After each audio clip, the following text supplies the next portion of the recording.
Excuse me, if I may interrupt. Is the trial still going? Fremine! You finally made it. I assume this means you've completed your mission? Mm-hmm. Any mission Father assigns to me will always be top priority. Is that the first prophecy slate? Huh. So the knave privately arranged for Fremine to try and find the missing slate. I looked everywhere and finally found it at the bottom of the sea. It took me a long time to get around some dangerous stretches of water. But has the trial already concluded? Then doesn't that mean I've come too late? Oh no. Father will be disappointed in me. Thank you for your hard work, Mr. Fremine. Please allow me to review the record left on the slate. Traveler, I believe that you have already seen the other existing slates, and would like you to come here and confirm their contents. Huh? So what do you see? What is it?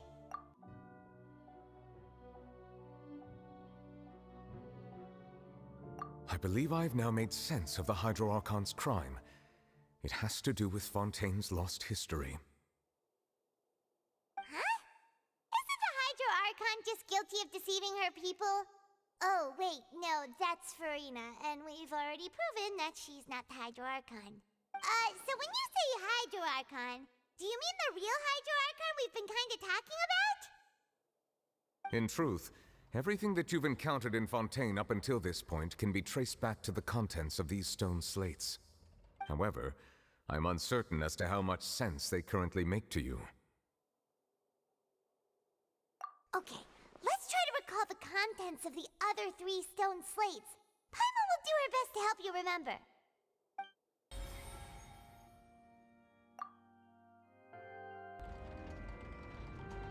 Huh? Oh, Paimon gets it now! So that's how you can make sense of it. But then it feels like we're going to have to share some truly shocking revelations.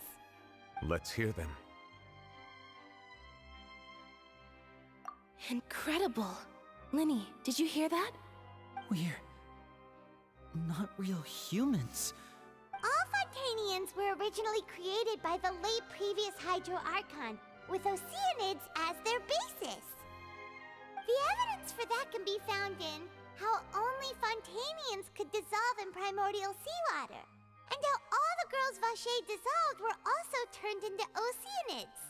Oh, and according to Navia, when she was about to get dissolved, she also saw everyone gathered around for a trial, all of them in the shape of Oceanids.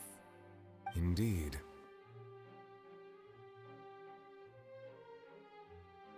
Yeah, and it follows from the content of the first slate that she probably angered Celestia by creating humans without prior permission.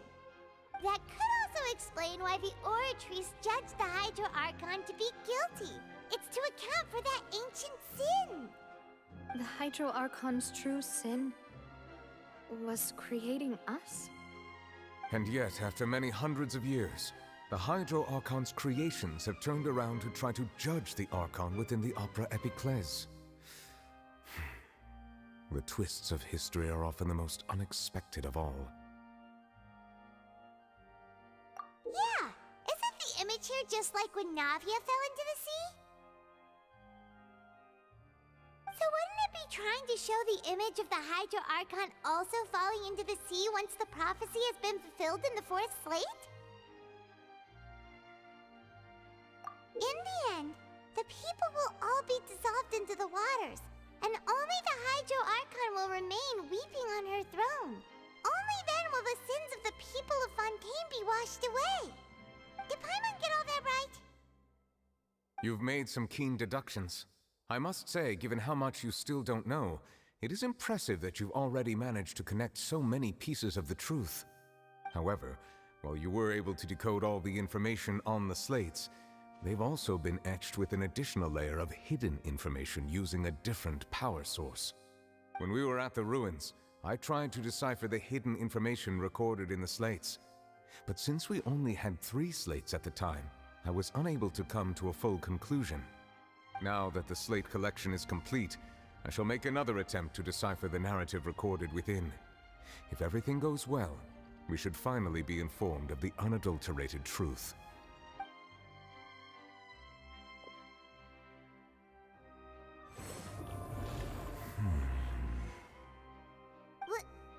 Well? Did you get it? I believe I should share this truth not only with you, but with all the people of Fontaine as well.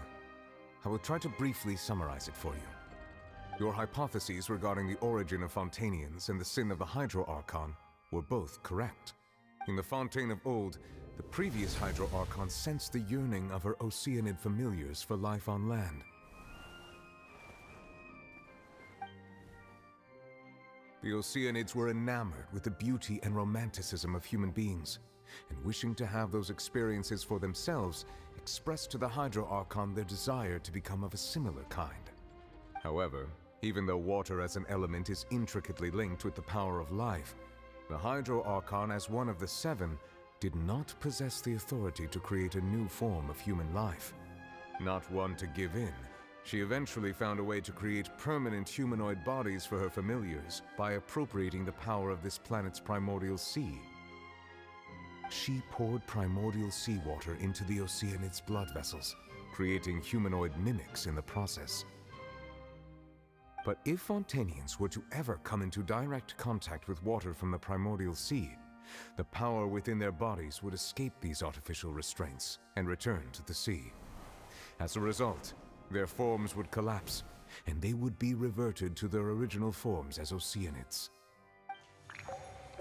Of course, the Hydro Archon never received permission from the heavenly principles to create a new human race.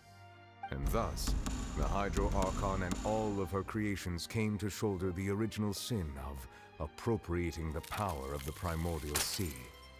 That is the true history of how the people of Fontaine first came into being. So we were all Oceanids before we turned into human beings? That's way too much information for me. I think I'm just going to pretend that I never heard a single thing. Wait, but if that's the truth, we can't let the Hydro Archon be sentenced to death.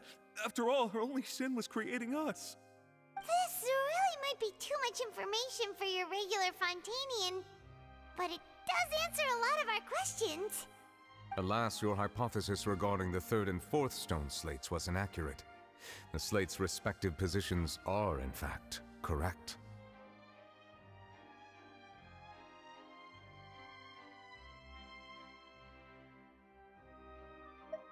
A key point of the visual on the 3rd slate is how all the individuals depicted in the water are humans rather than Oceanids. They have not been dissolved, which implies that the water depicted in this slate is not water from the primordial sea.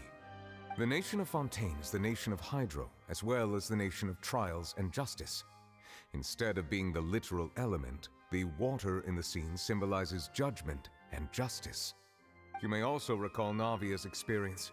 When she fell into the sea, her consciousness was surrounded by that of many others who intended to hold a trial to determine her fate. Therefore, the meaning of the 3rd slate is that the people of Fontaine shall try the Hydro Archon at the court of justice. Yes, it refers to our present situation. I think I'm following now. So, what you're saying is, even though we decided to put on this trial to avoid fulfilling the prophecy, in truth, everything we've done has happened exactly as the prophecy foretold. So now, it seems, we're the ones making sure it comes true. What should we do? Huh. No matter what, the prophecy will be fulfilled. If that's the case, does that mean the scene in the 4th slate will also be fulfilled soon? Traveler, I would like to point out another small fallacy in your deductions. About the 4th slate, you probably thought that the eruption of primordial seawater beneath the fortress of Meripede served as the surest sign that the prophecy was about to come to pass, yes? However, I believe that rather than being a sure sign, that eruption could in fact only be a small warning of something far worse to come. As for the root cause of the catastrophe, I believe you've already encountered it once before.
That was way too close!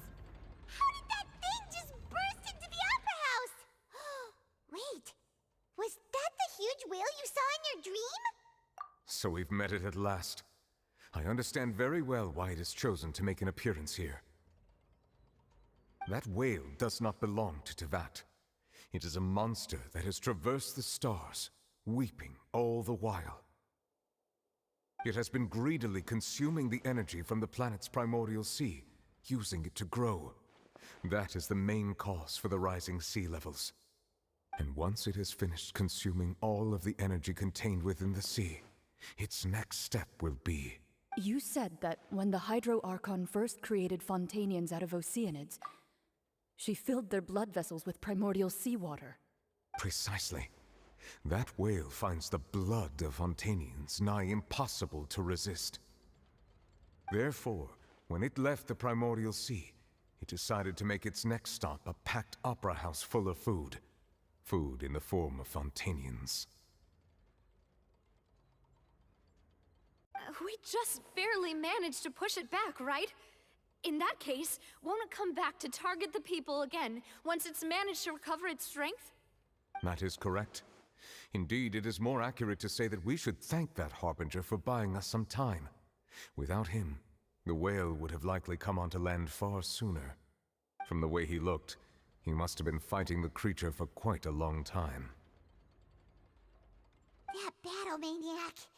We've always known that he had a special connection with that whale, but we definitely didn't expect it to help us out like this. Anyway, now that we know that this whale is the actual cause of the disaster recorded in the prophecy, all we need to do to stop the prophecy would be to find a way to beat it up, right? It is too late. It had already absorbed too much of the primordial sea's energy before we could notice it. At this point, it has become practically integrated with the sea itself. Even if the entirety of Teyvat were to be destroyed, it could still survive and swim off towards some other world. That's not something I will accept. We've already done everything we can, and we even found the true culprit. We've come so far. You can't just tell me that the last hurdle is some impossible foe. That's just not fair. Indeed, that's not how a grand performance should end. I'll fight it to the end, no matter what. So the prophecy will be fulfilled no matter what, huh?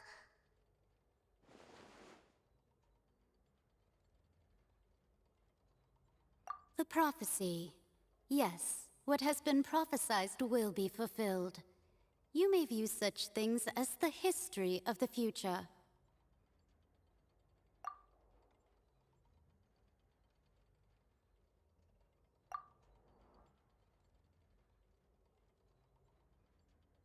Just as prophecies are usually only the future as seen from the perspectives of the gods, could things be happening in hidden corners where the gods' gaze does not fall?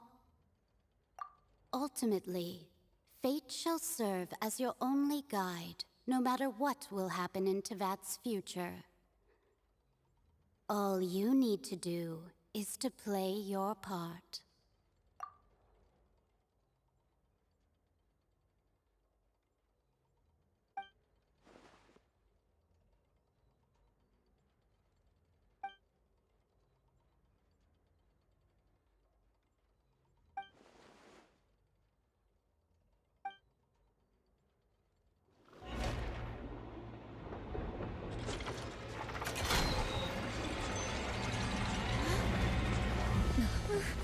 What's happening with the oratories? I believe it is preparing to carry out the death sentence.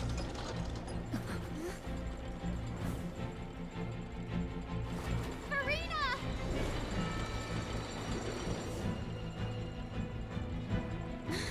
No, I still need answers.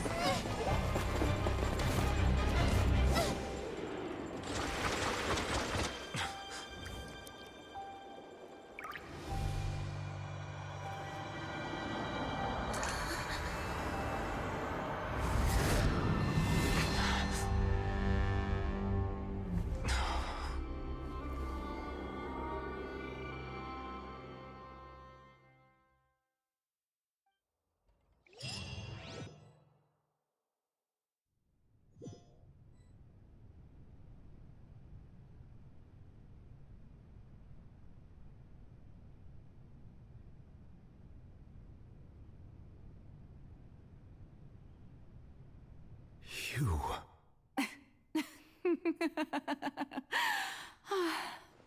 Sorry. That shocked expression on your face is just too amusing. I couldn't help myself. You are not Farina. Who are you? The sweet sound of bewilderment. Marvelous. A sure sign that my attempt to deceive everyone was a resounding success. But to answer your question, I am Focalor. You know, the god.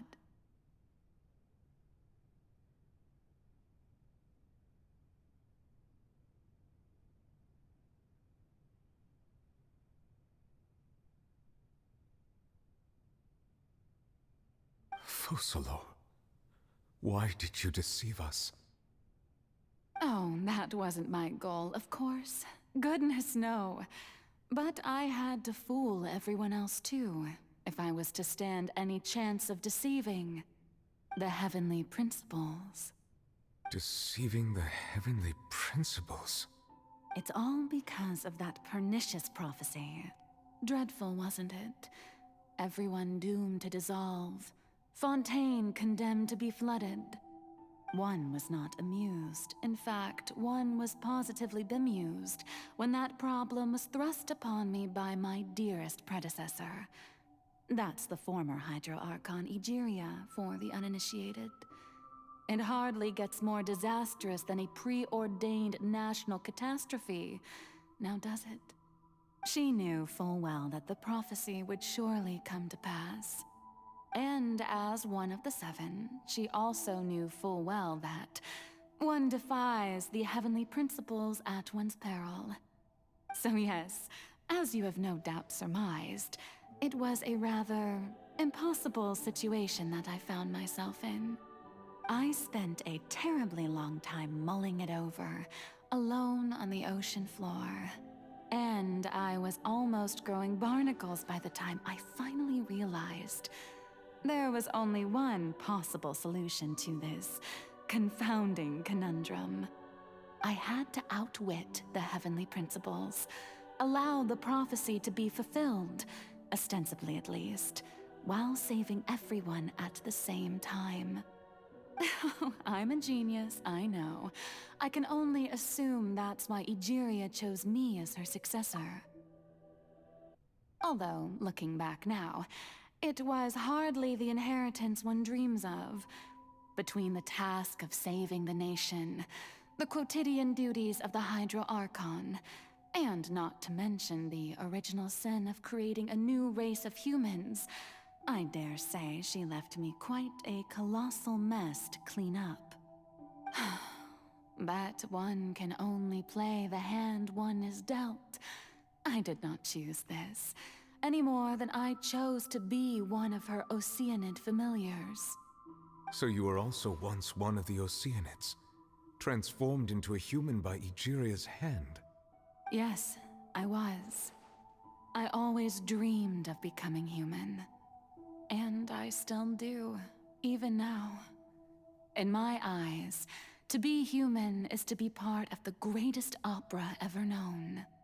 After becoming a god, I separated my divinity from my body and spirit, leaving behind only a self that was as naive and bewildered as my past self on her first day as a human being. The me you see before you now is that divinity. And the human counterpart I left behind, I named Farina. She could feel joy, sorrow, and everything in between. She could be as vain and conceited, or as meek and vulnerable as she wished. Her strengths were of a kind only a human could possess, as were her shortcomings. But in my eyes, Farina's humanity was what made her perfect. She was perfectly human in every way. The person I always wanted to be. Anyway, so then I cursed her. All part of the plan, of course. The plan to deceive the heavenly principles. Do you still remember the final scene of the prophecy? The Hydra Archon alone, weeping on her throne. In order that the prophecy might appear fulfilled, I invited Farina to be an actress, to play the part of the Hydro Archon in the prophecy. Under the curse I placed on her, so long as I, Focalor's divinity, continued to exist, she could not die. But nor was she free to live her life in the pursuit of happiness. Instead, she was forced to take the stage in the opera house, to embrace the role of leading lady, to forever play the part of the god from the prophecy, all to create a deceitful appearance of that prophecy coming to pass. I suppose now you probably understand why your court is called the Opera Epiclese. But Farina is only human, isn't she? Even though she has had a long life, her mind is no stronger than that of any other ordinary human being. I cannot begin to fathom what she has had to endure. It must have been torture for her. It has indeed. And although she is, in a sense, me in human form, I most definitely owe her an apology for it. It's been 500 years, and all along, she's been playing her part in the most unimaginably long, unbearably lonely, and agonizingly painful opera of all time.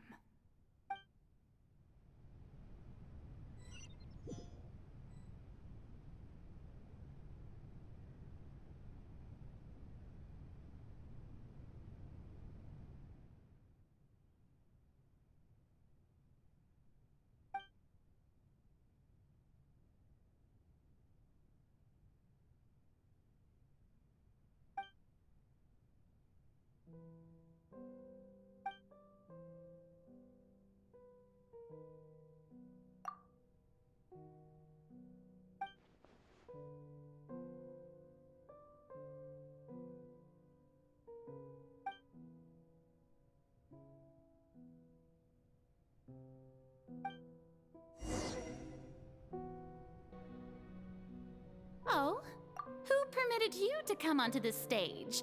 Now, I understand your admiration for my august self, but I must ask you to keep to the rules. All right. It is not my intent to reprimand you. There is no need to state your name. Just be off with you. Do not distract me from my performance. Oh, do not jest. Can you not feel it? I am Focalor. The eyes of countless Fontanians are upon me. I must, at all times, display the utmost elegance and nobility.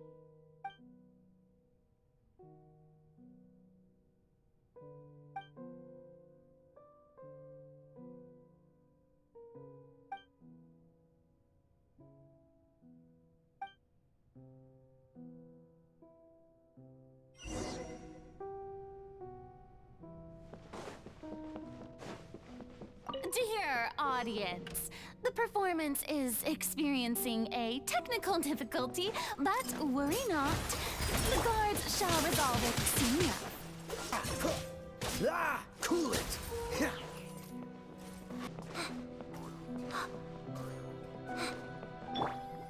Hey, what gives? The audience is still watching me, you know. Guards? Wait, where are the guards? Guards! Ha! Freeze! Don't push your luck.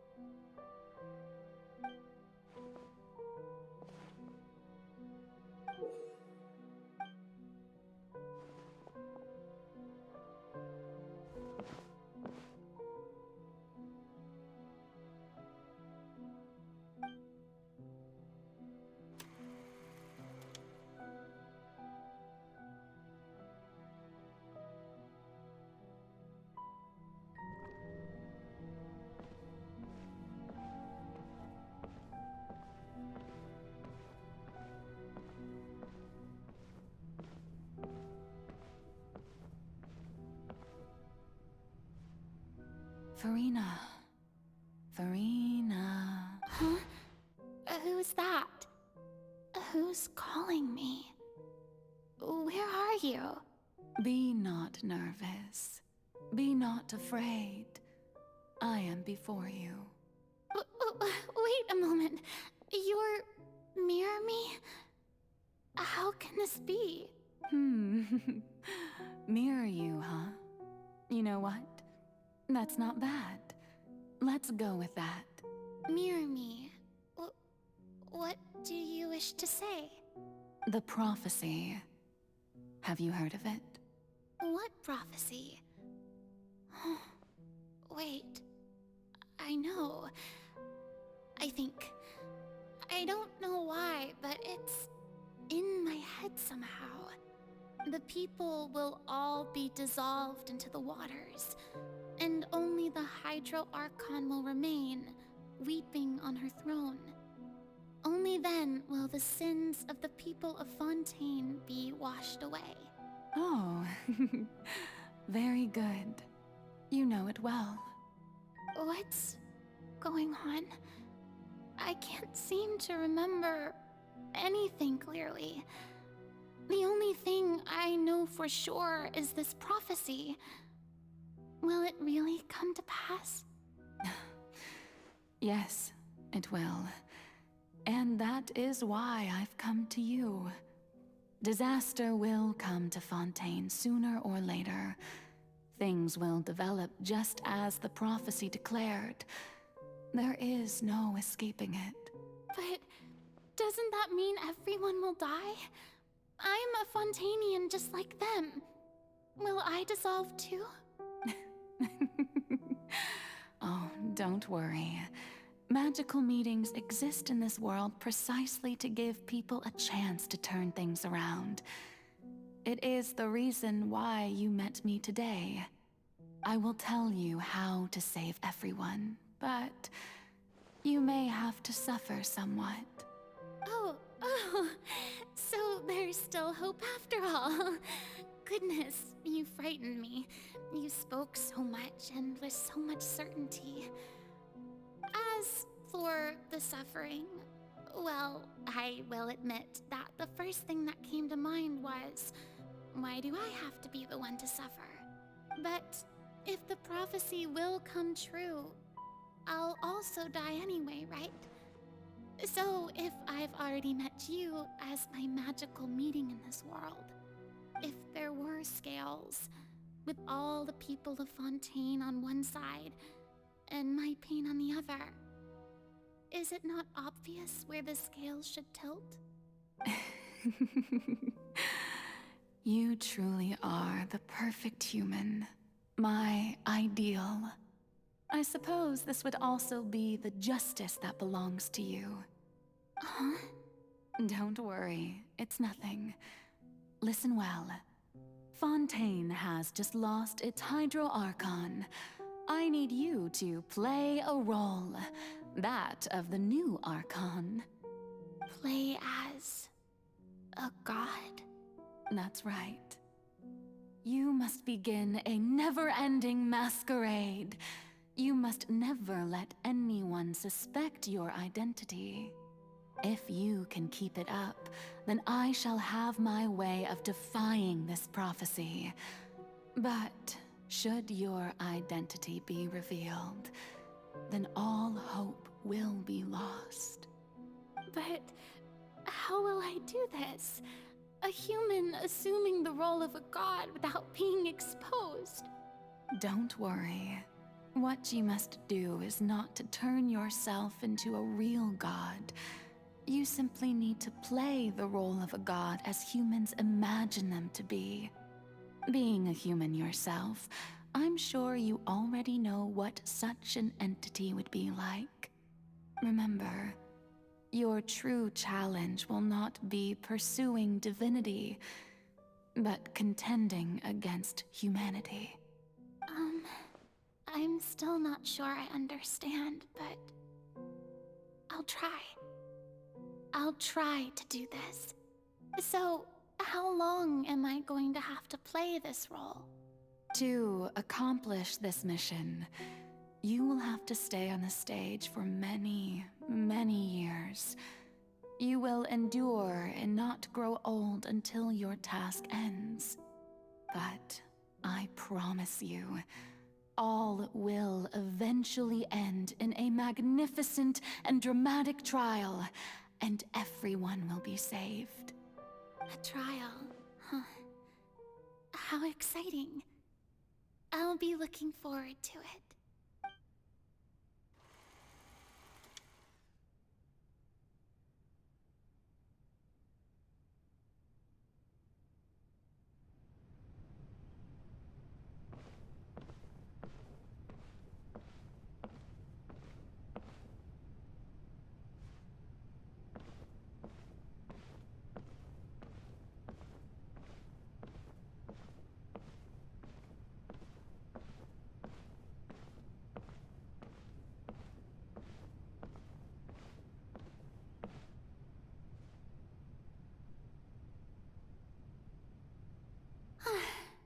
The Maison Cardinalise has announced my accession, but this is my first time facing the people. What should I say to most appear like a god? To be honest, I still don't know. Perhaps I should first try to act natural. Ladies and gentlemen, good evening, and welcome to the Opera Epiclese. I'm sure you've all heard about how I have taken on the role of Hydro Archon. Indeed, I am Verena de Fontaine, your new Archon. In truth, I know little about becoming a nation's new god, but it will be my honor to guide you all. As the god Focalor, the god of justice, I shall do all within my power to lead you into an age of fairness and justice. Once again, thank you all for coming. If you should have any questions or suggestions, please send them to the Maison Cardinalise. The future of Fontaine will require us to work together, after all. This should do it. I thought I might stammer, but thankfully, I was able to convey my thoughts just fine. Okay, and next. That's the new Hydro Archon. Is this some kind of joke by the Maison? I would have thought that a being that surpasses humanity would be a bit more assertive. Hey, did you hear that? She even told us to send her suggestions there at the end. Shouldn't gods be all-powerful? She's being so modest. What's the difference between her and an ordinary person, then? If you ask me, perhaps the succession didn't actually happen. She might just be a Maison-back puppet. Wait, what's going on? Why is everyone suspecting me of being a fake? Oh, this is bad. If I get exposed here, there'll be no saving the people from the prophecy. Right. Mirmi said that I just need to play the role of a god as humans imagine them to be. Calm down, Farina. Think. What do the people want? How would they imagine a god to speak and act? Assertive, with a strong sense of presence. One who can dispel all doubt. That is the character I'm fated to play.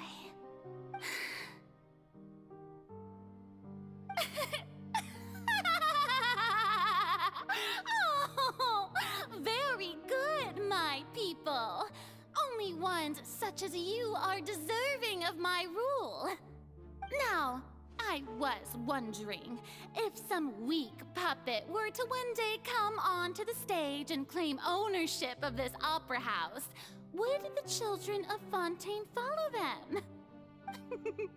Well, it seems that you would all see right through them. Having passed my test, you are qualified to witness wondrous trials alongside my august self, here in this opera house. You may consider my previous act a door gift of sorts. I thought it was a debut that suited the atmosphere. Now then, let us be reintroduced.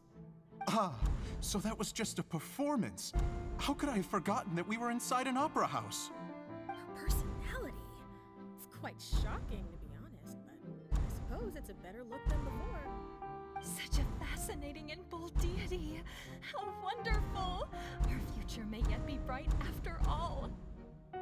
It seems I've turned them around. Best follow this flow and restart my accession speech. My dear people, whether you acknowledge me or not, whether you trust me or nay, I say to you, keep faith in your ardor for justice. We have heard it said that this nation's sins can no longer be washed away. Well, I say that justice is most fragrant when it blooms amid sin. The scales of justice should not weigh heavy in the hands of its God.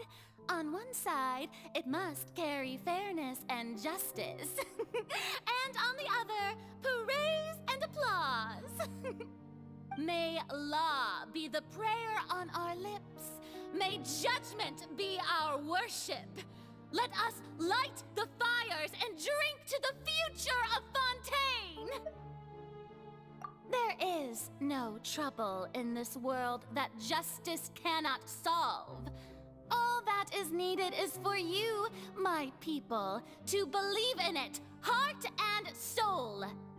So long as I, the Archon Focalor, stand within the Opera Epiclese, so long as I stand before the Oratrice, I shall even judge the gods of this world!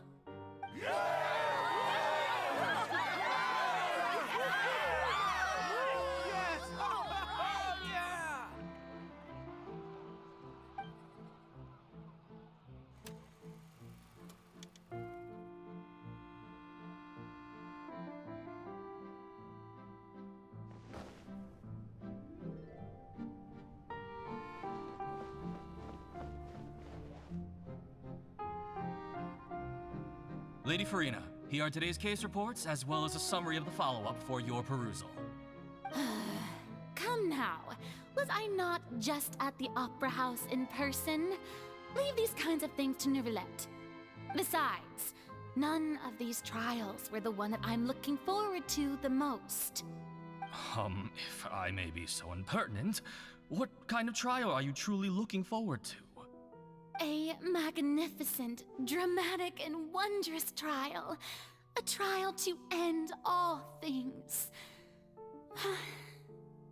How could you hope to understand? That's true. I fear I lack the ability to grasp your divine thought, Lady Archon. No need for fright, and do not take what I said before too seriously. Go now, do your duties. The trial I await. It will come one day.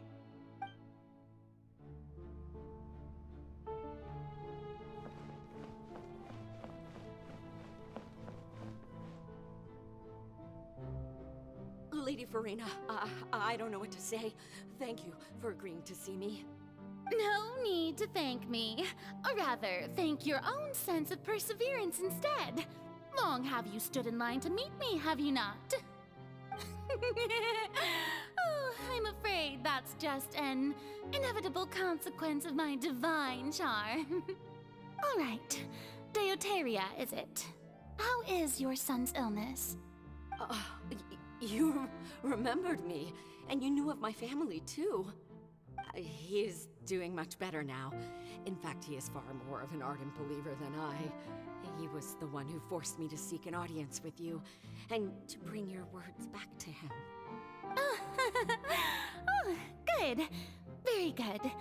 If this should happen again in the future, please do not hesitate to come and tell me. Going down to citizens' homes every so often, while not usual practice, should serve as a fine change of pace. You're such a gentle and wise god. Thank you once again, on behalf of my son.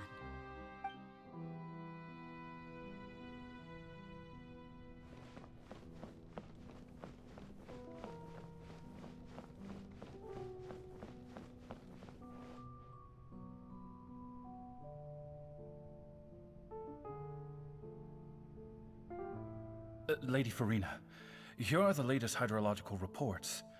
As for the specific parameters you asked to take note of, I'm afraid things still don't look good. I see.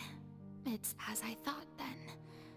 As your god, I did already expect this, but I wanted to see how far your human wisdom would allow you to analyze it. All manner of signs indicate that the prophecy will still come to pass. Forget it. That's not something you need to worry about right now. Well, as I understand it, the Fontaine Research Institute is also trying to find a way to counter the rising water levels. Really? Have they found anything? I'm afraid that they haven't found any effective solution thus far. Oh, is that so? Well, no wonder. This issue has reached the realm of the gods, after all. Still, their spirit is praiseworthy.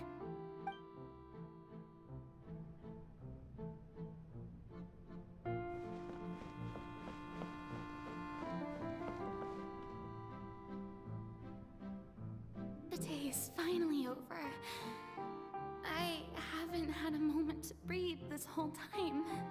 But it's good to see that everything's getting on track. There are no longer any voices of suspicion. Maybe this is fine. I just need to keep going, and everyone will be saved. All right, Farina, don't think too hard about this. You need rest. Tomorrow's a new day.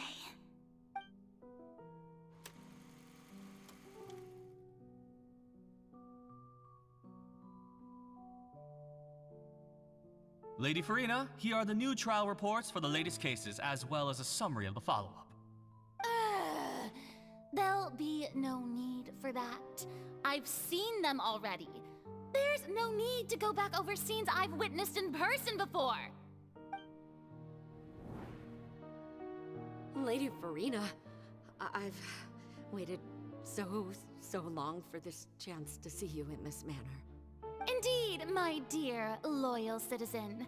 This joyous moment is an honor for us both. Lady Farina, we're detecting significant hydrological anomalies near Poisson. Understood. Keep monitoring. Keep me informed should anything come up at the Institute.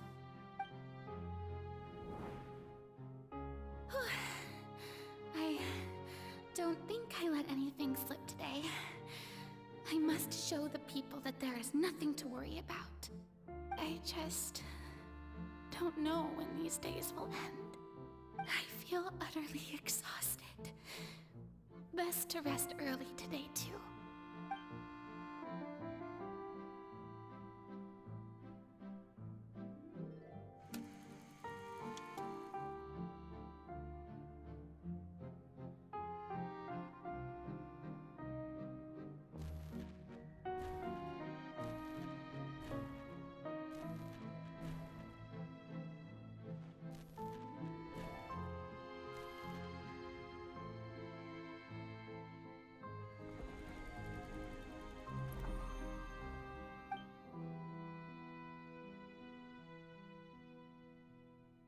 Lady Farina, it's like a dream being able to speak with you up close like this. I've heard that the first member of our family who was honored to receive an audience with you was Madame Dioteria, almost 20 generations ago. And what a fine family yours is indeed. It brings me great joy to meet such a faithful believer. A descendant of a line most ardent. Surely you exaggerate, Lady Farina. My lady? What is it, good citizen? Oh, are you crying? Oh, really now? I didn't even notice. This must be the overflow of hydro from my person. Well, can't quite help being the god whose dominion is the waters, can I? No wonder. No wonder. A manifestation of your power, then. Oh, Archon, I am honored to have witnessed it. Honored indeed.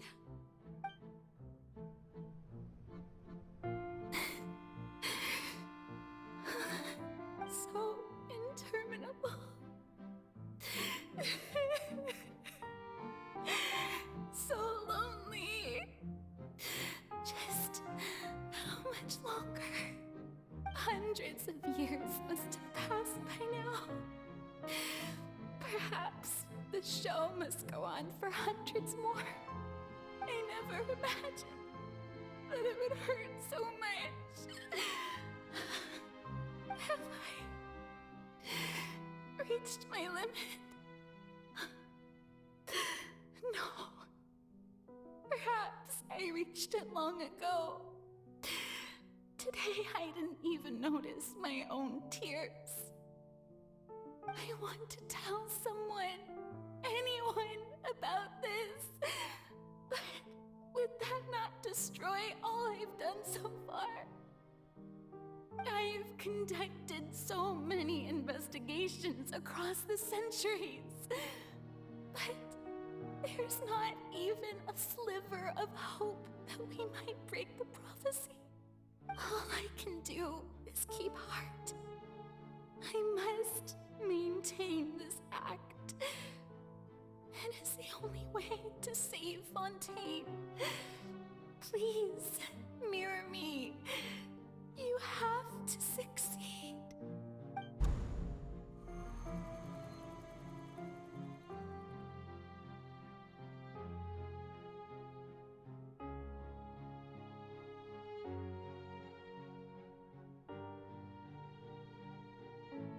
Farina, you don't have to shoulder this burden alone.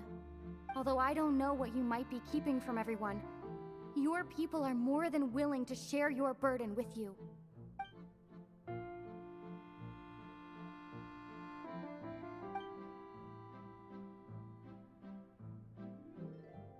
Share my burden. That's impossible. It was fated right from the start that this would be my duty alone. But even if your burden doesn't need to be shared, you can still choose to confide in someone. Just share it with me. I'm what you call a witness. A witness? Yes, I've heard that you came to Tevat from beyond the stars, yes. In other words, you never belonged here. And if Tevat is, in its entirety, a show on a stage, then you're just a spectator, aren't you? If that's the case... She's right. I could confide in her, couldn't I? But if things don't play out as expected, the people of Fontaine will be the ones to pay the price. No, Farina. You shouldn't be selfish. But what if it's really alright? Farina, you've worked so hard for so long. Surely it would be okay to put yourself first for once. Just this once. Is it such an outrageous thing to do anyway? To find someone in whom you can confide your frustrations and sorrows? Surely it could not hurt. If you let this opportunity slip through your fingers, it might never come by again. Think about it long and hard.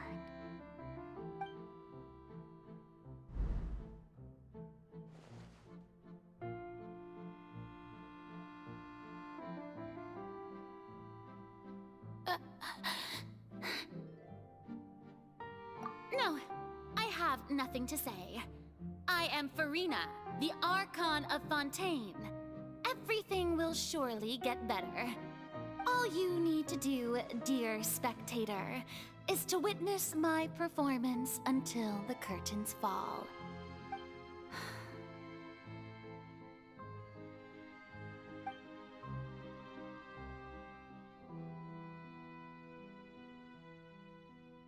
Fine.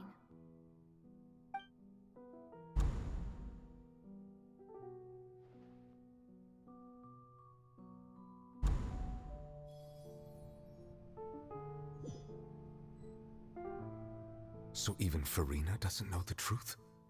You've never once let her in on the full plan? Yes, it had to be done.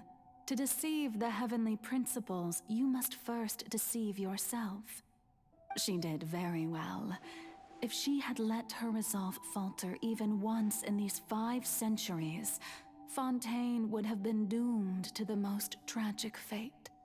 It seems that trusting humanity was the right decision after all. I believe that I understand how your deception works, but that is only half the truth, is it not? How would you build on this foundation to save the people of Fontaine? That is the most important thing. Ah, good.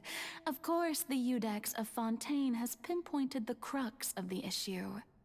I'm sure you've long sensed that the Oratrice is no simple machine, yes? I've always suspected that it had its own consciousness. And Lenny did mention that he heard a human voice within the core chamber. It now seems that that person was you, hidden within the machine all along. Am I right?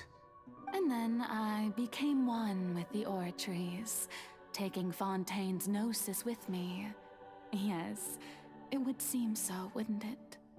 Alas, your understanding of this device still lacks sufficient depth. In truth, it is no enactor of justice. It is, in fact, a device created to kill the god of justice. I beg your pardon? Oh, you have it. And to be more precise, not only will the Oratrice take down the god of justice, it will also take down the divine throne upon which she has been placed.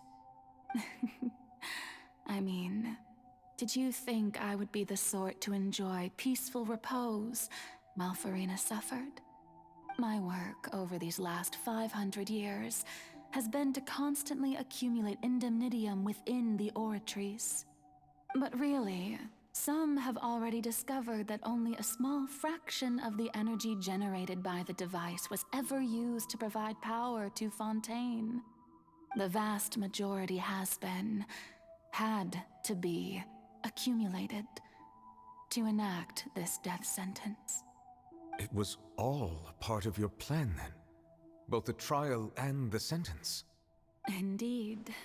This power, accrued over 5 centuries, could have sustained Fontainians for millennia had it only been used for that purpose. Almost all of it has now been stored within the oratories. But only power of this magnitude could hope to destroy the Hydro Archon's divine throne, shaking the rules established by Celestia and breaking through the institution that is the Seven.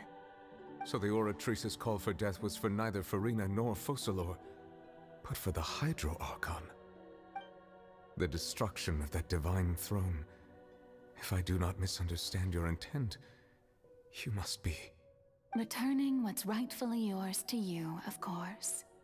In other words, this was all done to return the authority of the Hydro Archon to the Hydro Dragon of this planet. But...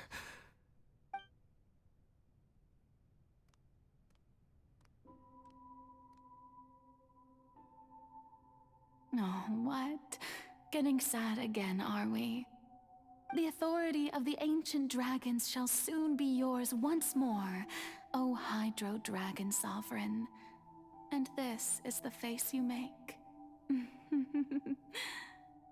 All you've done throughout the years is just so you can sacrifice yourself at the very end. I've never quite seen it that way, you know. Even now, I'm quite pleased at how well my deception worked.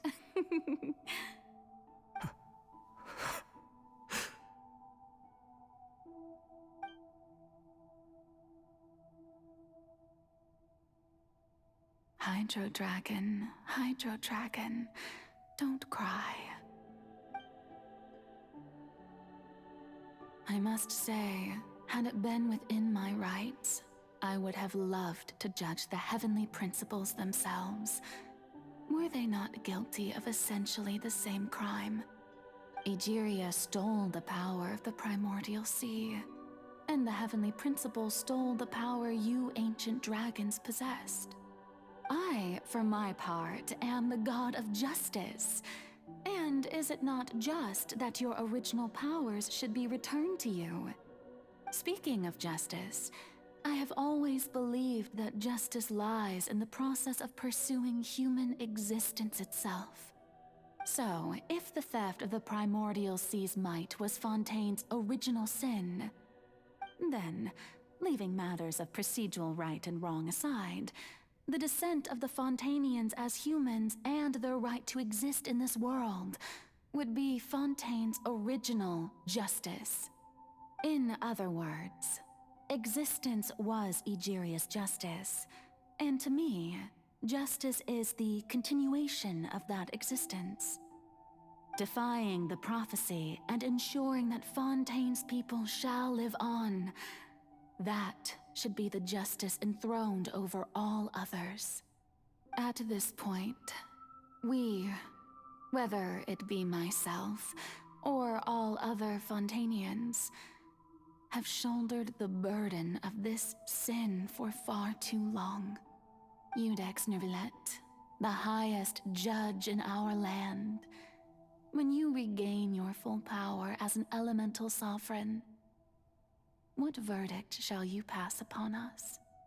So when I was invited to the court of Fontaine to serve as Iudex, I see now that that was your idea too. At last, I now understand the true purpose behind this position. In the beginning, I was uninterested in human existence. But these 5 centuries of living alongside them have gradually brought about mutual understanding between us. And I have even attempted to feel as they feel. You are a devious one, Focalor. Things being as they are, Surely you know that I could never declare them to be guilty.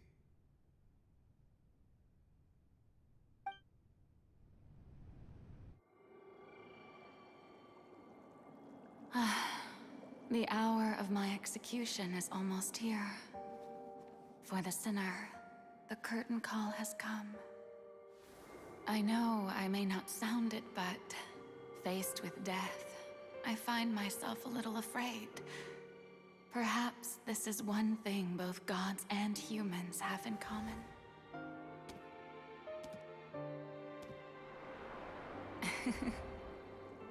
Farewell, Nervalette. I hope you've enjoyed the part you played these 500 years.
I, Iudex Neuvillette, hereby declare,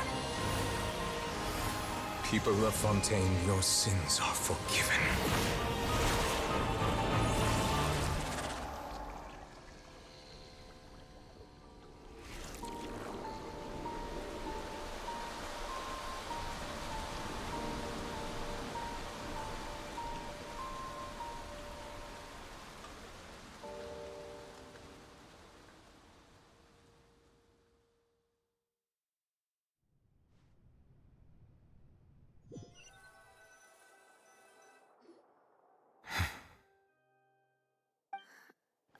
What just happened?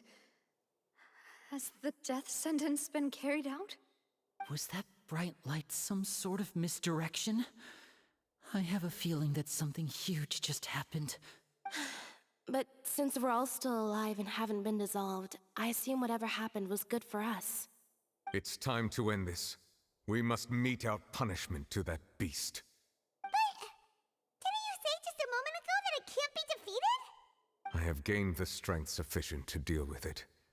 Through certain means, I now have the ability to separate the power of the Primordial Sea from that creature. We should seize the opportunity to pursue our quarry. Traveler, now that the oratories can no longer function, I require an executor to help me mete out justice.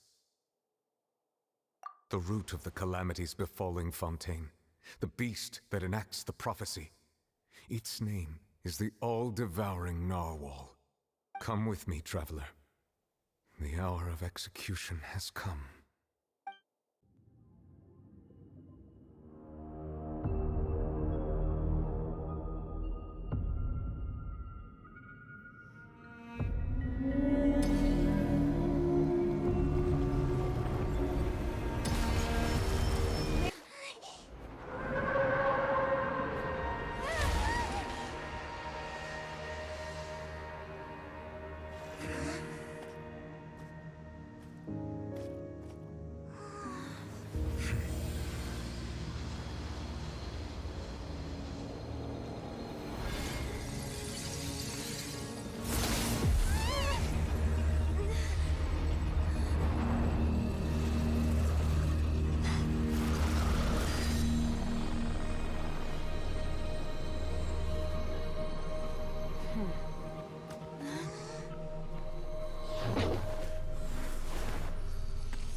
Thanks for helping with the cleanup. It should have been my job, but... oh well. It was just supposed to be a short private training session for me. I didn't think that my disciple and my master's pet would start brawling in the meantime. Well, actually, I had a feeling that it would happen at some point, but they bumped into one another earlier than I thought. What a blunder. I suppose I'll have to swing my sword 3 million times as penance. That power. Who are you exactly? Paimon has an idea. From what she said earlier, she must be Child's master. Skirk, right? It's just that he gave us the impression that she was the less talkative person. I simply did not have anything to say to the weak. But you, on the other hand, managed to defeat the all-devouring narwhal without using power from beyond this world. So you may speak to me as equals. I have to agree. It's a strange use of a planet's primordial waters just to raise an all-devouring narwhal. That kind of power is wasted on it. It's not cooperative. It eats too much.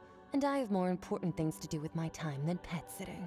The only thing that creature has going for it is its looks. All in all, it fails as a pet. Miss Skirk? I think you might have missed the point. The point being? Well, being that this pet almost destroyed an entire nation. So what sort of person is your master? Well, Child's master's master. Wait, is that right? Oh, right. So you don't know him. Sorry, I assumed you did. His name is Sertologi. Huh? I am unfamiliar with that name. Huh. So Master isn't sufficiently famous. How should I describe him then? Have you heard of the name The Fowl? The Fowl? Still nothing? Well, how about the Visionary? Vetterfulnir then? Or Gold Rhine-daughter? Ooh, that one we've heard! Rhine-daughter's part of the Hexen Circle. She's Albedo's mom, right? Oh, so you do know that name. To be honest, I also heard all of those names and titles from my master. I don't actually know them either. But I suppose you understand now, yes? My master is likely a similar sort to Rhine-daughter. They are both pursuing some form of perfection. Wait! Didn't you also mention a visionary person? Paimon didn't quite catch their name. Actually, never mind that. I believe it expedient to inform you that the all-devouring narwhal used up nearly all its strength fighting you. Such roiling hydro energies will prove difficult for the planet's deep seas to digest. As such, the fontaine back on the surface has most likely been thrown into chaos. In other words, the prophecy that you've been fretting over should now be in full swing. What?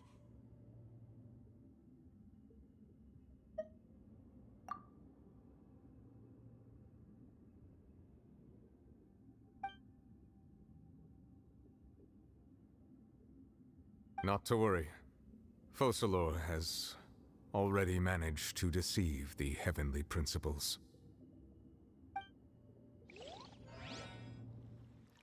In the end, the people will all be dissolved into the waters, and only Farina will remain, weeping on her throne.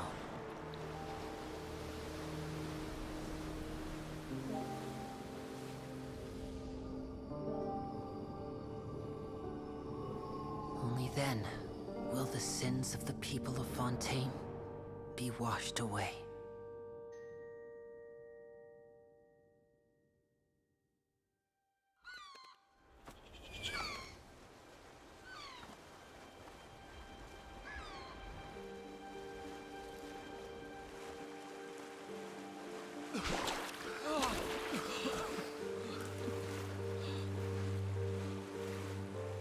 Hey! Help! Over here!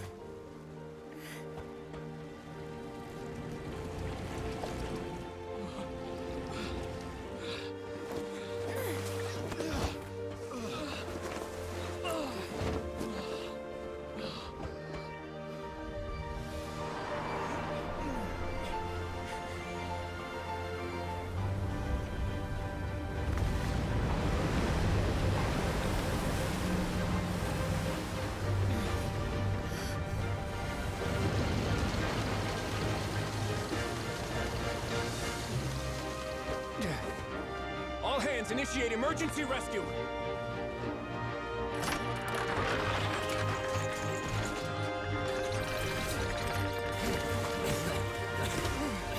Hurry!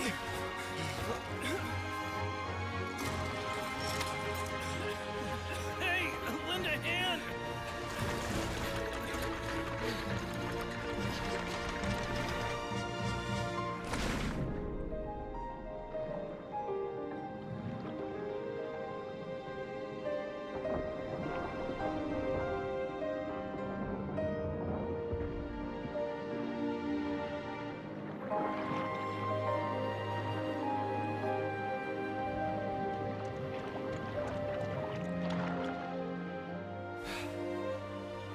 Look! The water's receding!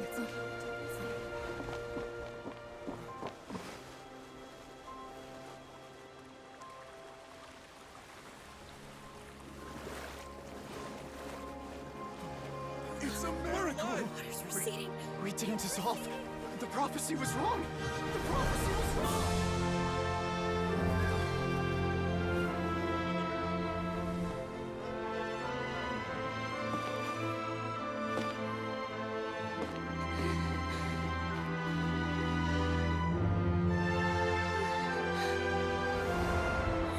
Are you alright?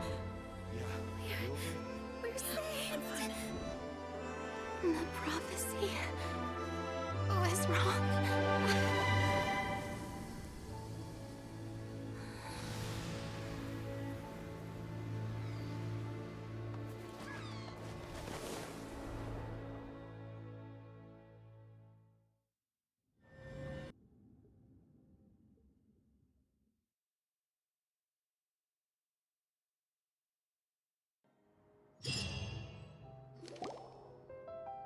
The soil renewed! The Spina di Rasula talks post-disaster rebuilding. I recently visited Poisson to meet with Miss Navia, spokesperson of the Spina di Rasula, and we spoke about Poisson's present and future.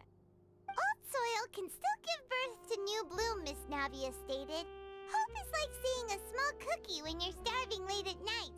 You just need a little of it. Skyship Winglet, boon or bane of the Fontaine Research Institute.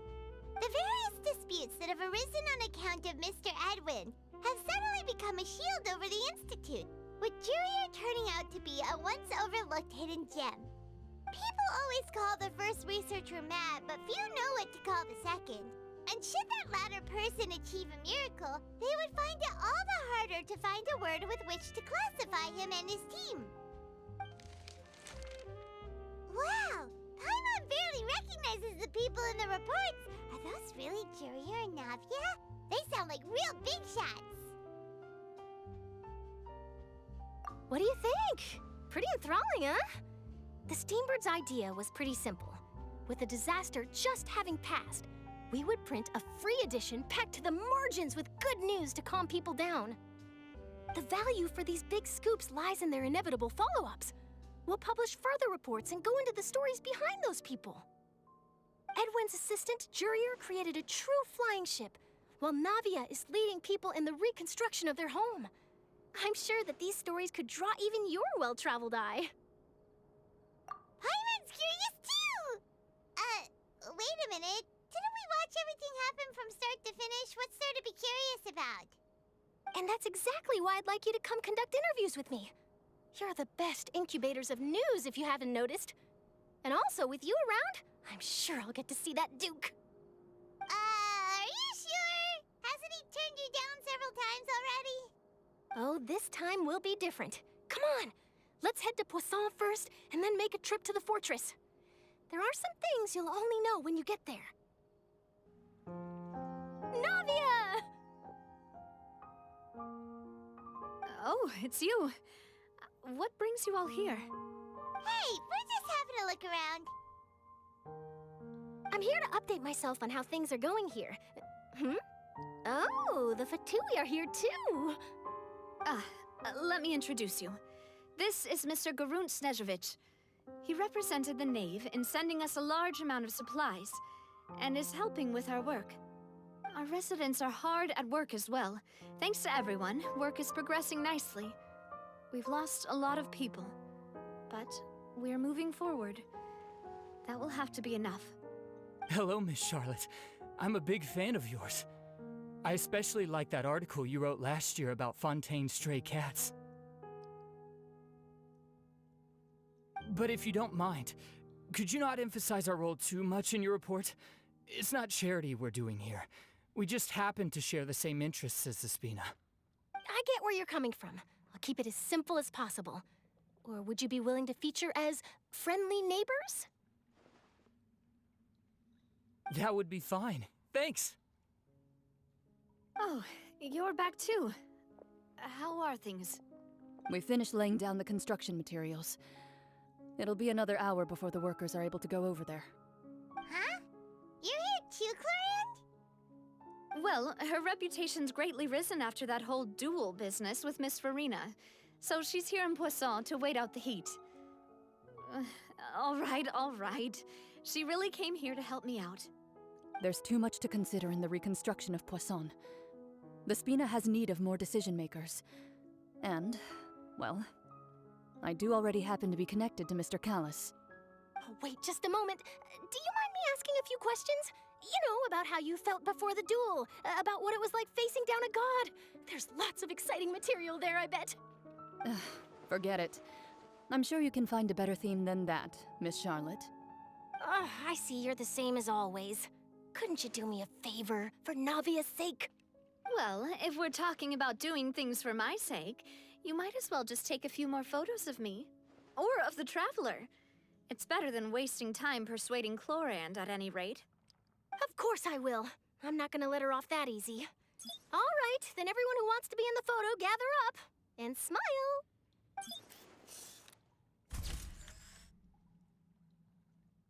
How did it go? Was it a good shot? Did Paimon look cute in it? Not bad. Your addition really helped the composition of the picture. All right, hang on a moment. Let me snap a few more shots.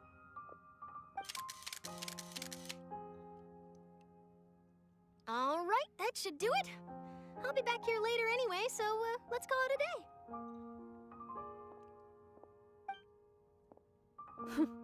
You're very quick. Speed is of the essence when it comes to the news, and freshness is the key. Also, not to brag, but I'm pretty good at building connections. Who knows? I might eventually get that interview with you after all, Miss Clorinde. Wow, you really do have that never say die spirit. I'm impressed. I'll hazard a guess that this is how you got that interview at the Fortress of Maripede. Whoa, you're well informed. Let me make a guess too. I asked Sigewinne who told Monsieur Neuvillette, and he told you, right? That's a very complete information chain. In truth, all Monsieur Neuvillette asked me was, when did the fortress become so friendly towards the media? I told him that it was best not to speak too soon. There's no guarantee that Ridsley will make a personal appearance. You're right. I've got to treasure every moment I have with them. In which case, I'll be making a move first. Stay safe now. And tell me if you hear anything interesting. I'll treat you to afternoon tea in exchange.